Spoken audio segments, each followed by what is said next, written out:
Sir 3 सवाल। PTI से संजीव चोपड़ा। या राहुल जी, दिस साइड। या राहुल जी इधर। हाँ, कहाँ है? To your right. हाँ, हेलो।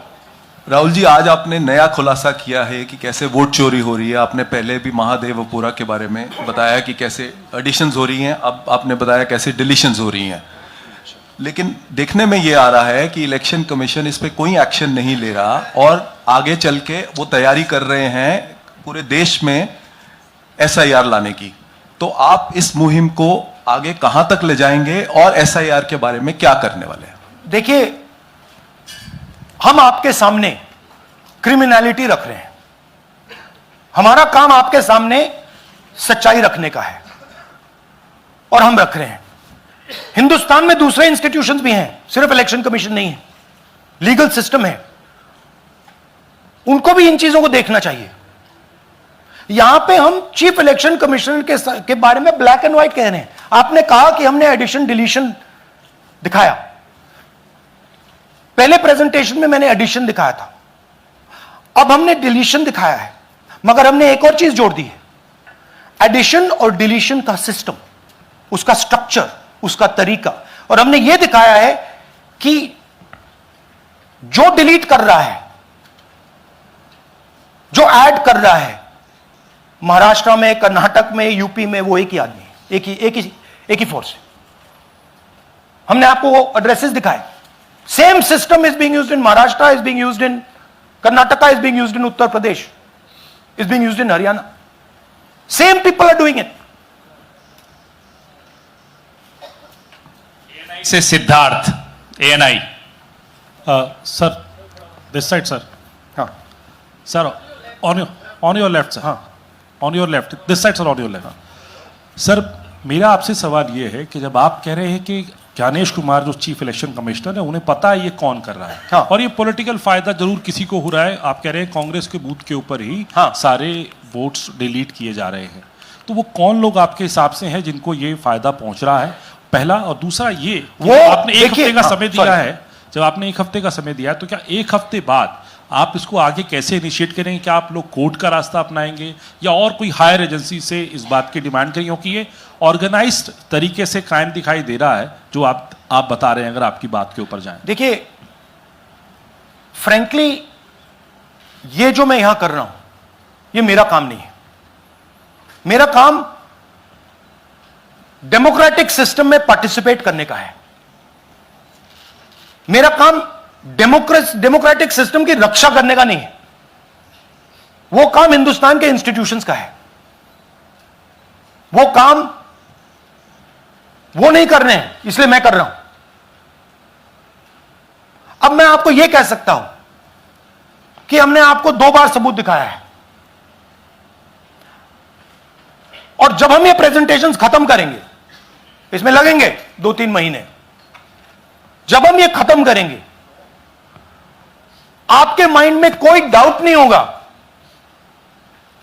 कि हिंदुस्तान में state after state, Lok Sabha after Lok Sabha चोरी हो रही है। तो मेरा काम सच्चाई दिखाने का है। मैं हिंदुस्तान की जनता को, हिंदुस्तान के युवाओं को सच्चाई दिखा सकता हूं। यह मेरा काम है। उनकी जो इंटरेस्ट है, क्योंकि ये जो कॉन्स्टिट्यूशन है, ये हिंदुस्तान की जनता का रखवाला है, प्रोटेक्टर है, और मैं इसकी प्रोटेक्शन कर रहा हूं। इसकी प्रोटेक्शन करने का काम हिंदुस्तान के इंस्टीट्यूशंस का है, हिंदुस्तान के ऑपोजिशन लीडर का नहीं है, मगर इंस्टीट्यूशंस नहीं करने हैं। अच्छा, एक इंटरेस्टिंग बात आई है जो मैं आपको बताना चाहता हूं कि इलेक्शन कमीशन के अंदर से हमें मदद मिलनी शुरू हो गई है। मैं साफ बोल देता हूं, इलेक्शन कमीशन के अंदर से, पहले नहीं हो रहा था, अब इलेक्शन कमीशन के अंदर से इंफॉर्मेशन आ रही है। यह रुकेगा नहीं, यह रुक नहीं सकता है, क्योंकि हिंदुस्तान की जनता इस बात को एक्सेप्ट नहीं करेगी। एक बार हिंदुस्तान की जनता को, हिंदुस्तान के युवाओं को पता लग गया कि वोट चोरी हो रही है, उनकी शक्ति लग जाएगी। IANS से आलोक झा। इस तरह से नहीं प्लीज। IANS से आलोक झा। वो भी मैं आपको दिखा दूंगा, वो भी मैं आपको प्रूफ के साथ दिखा दूंगा, है हमारे पास।